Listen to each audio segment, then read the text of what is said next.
All right, ladies and gentlemen, this is Alex, your toxic dating coach. This is not to hate you, guys. I'm just like removing all the negative, needy spirits, all the freeloading spirits, all the toxic spirits, right? And today we're gonna be talking about 7 signs that you're compatible with him, and these are things that you want to look out for.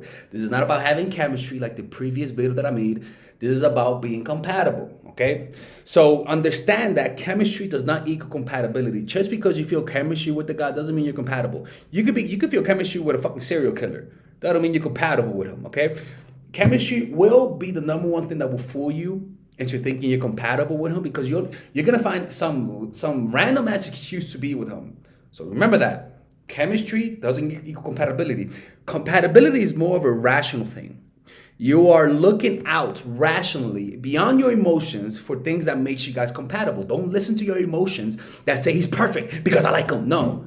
Calm the fuck down, put the knife down, Melissa, and read and ask yourself some of these questions that I'm about to ask you. Okay? Remember that compatibility and making a decision based on compatibility, not chemistry, is the height of human wisdom, and it shows that you are a rational person. But if you're an emotional person, then you gotta start working on those emotions, because you're gonna make the wrong decisions with your partners. So look, first things first. Above all, I don't care how compatible you are. The one thing that will destroy everything is if he cheats. If this guy cheats, I don't care how compatible you guys are. It's over. Okay? It's over. Cheating destroys everything. Okay? Always remember that. Cheating destroys every single aspect of the relationship. So I don't care how compatible he is with you. If he cheats on you, it's over. Okay? All right. So the next thing you guys have to understand is that I'm looking at my notes right now. The first level of compatibility is your age. If the guy is younger than you, if you're not 40 years old or 50 years old, right? And that age, I could take 5 years of being younger, okay? But if you're in your 20s and he's 5 years younger, or in your 40s and 50s and he's 10 year or 12 years younger than you, most likely you guys are not compatible. Most likely. Most likely you just are not compatible with him, okay? That's the first thing. Second thing is, what do you guys want in life right now at this moment? Do you guys want a relationship? Does he want a relationship, or does he want to bang? If you're a 36-year-old woman and you're dating a 29, 28, 29-year-old, you guys are not going to want the same things. Okay? You guys are not going to want the same things. So you got to make sure that he is looking for what you're looking for. So what you got to do is find out what is he looking for.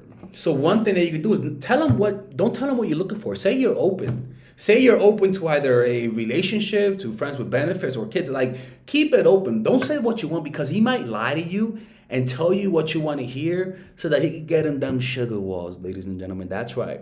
Okay, so don't tell people what you're looking for. I have a lot of videos where I talk about this, because if he doesn't want kids and you want kids, and he wants to get inside of you, he'll tell you he wants kids. Oh my God! All of a sudden he's gonna be the father of you. All of a sudden he's gonna be the father of the year.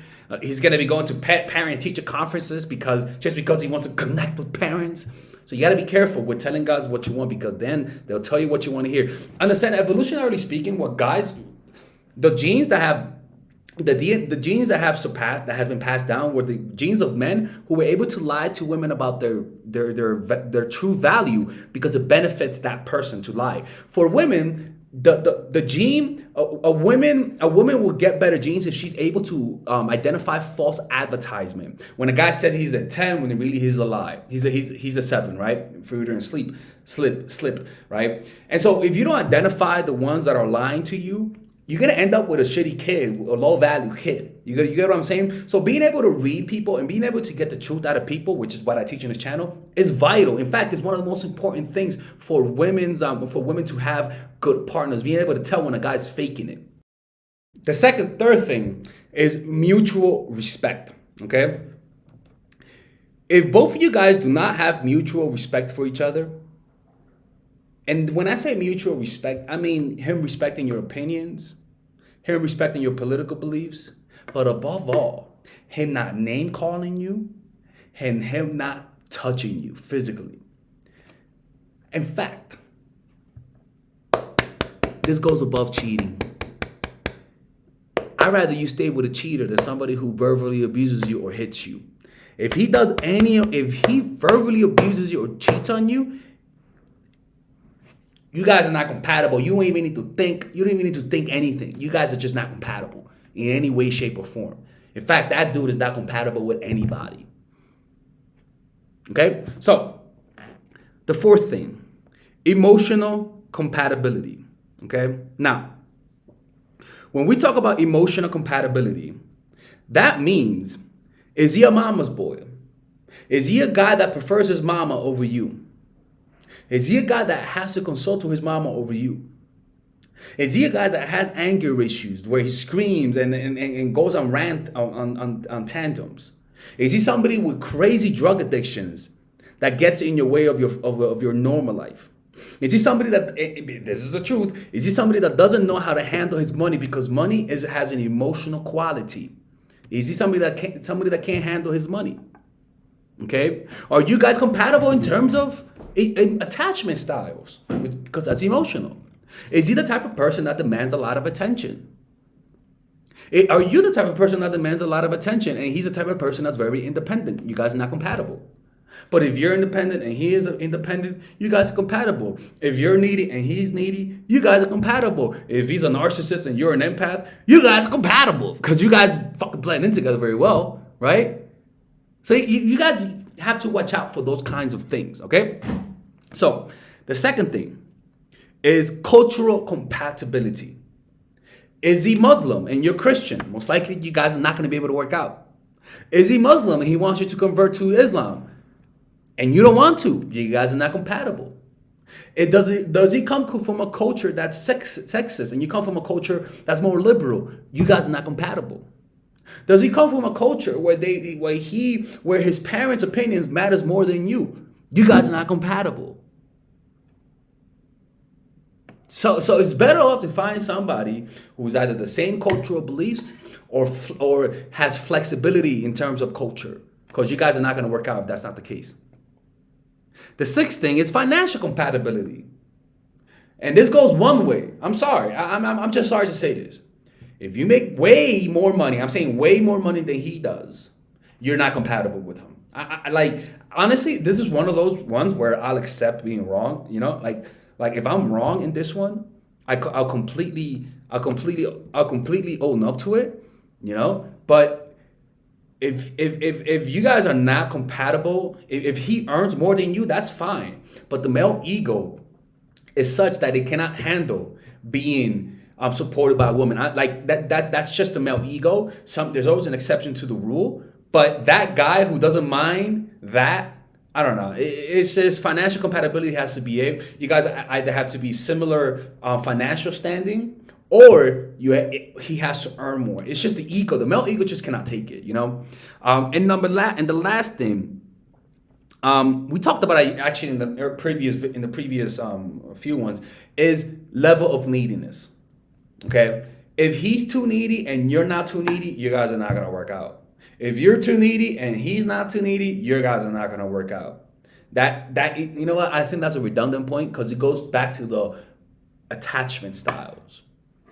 Okay, and that's the video. This is the video compatibility. I think as short as it is, if you just check these things out, if you just check it out, because it doesn't matter if you're social and he's an introvert. That don't matter. It doesn't matter if you're fat and he's skinny. That don't matter. You know what I'm saying? Like, those things don't matter much. Like, you can get along with that. These things that I listed out are pretty much things that you certainly want to look for. Okay? But again, the cheaters and the abusers, no.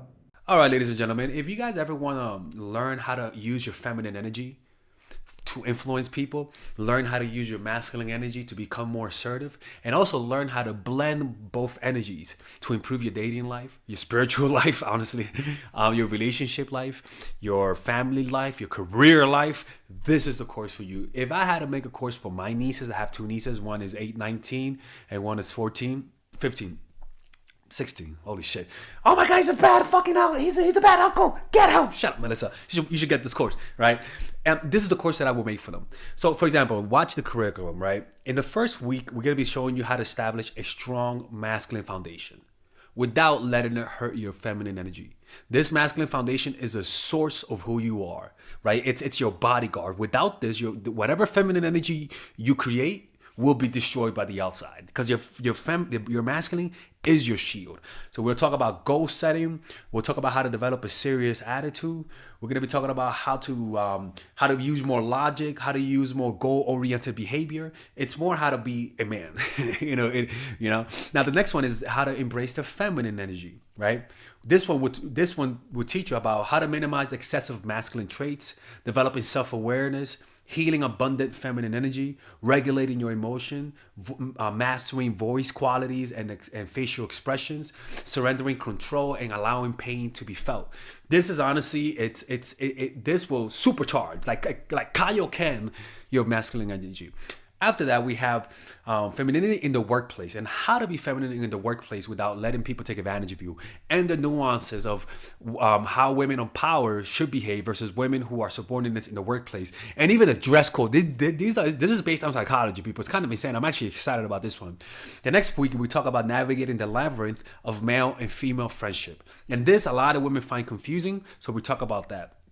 And how to identify envious friends, how to identify the good friends, how to keep male friends, and how to keep female friends. Week 5, we talk about how to release the burden of the past and stop and destroy mental projections. This is actually really powerful. And then week 6, we talk about how to increase your observational power so that you can read people better.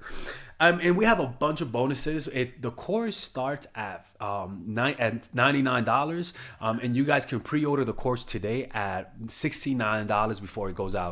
If you're watching this, most likely I'm in the meditation retreat, so most likely I will be praying for all of you guys. And just click on the description down below of the video. Right there, you'll see it, and you can pre-order that course. It's gonna be out by the end of next month or the beginning of February of March. One of the two, people, because I have a 10-day retreat to do, and I want to finish the course after the retreat, because I think the ideas are gonna be so much better. All right, man. I'll see you guys later. Pre-order, man. I'm closing the channel.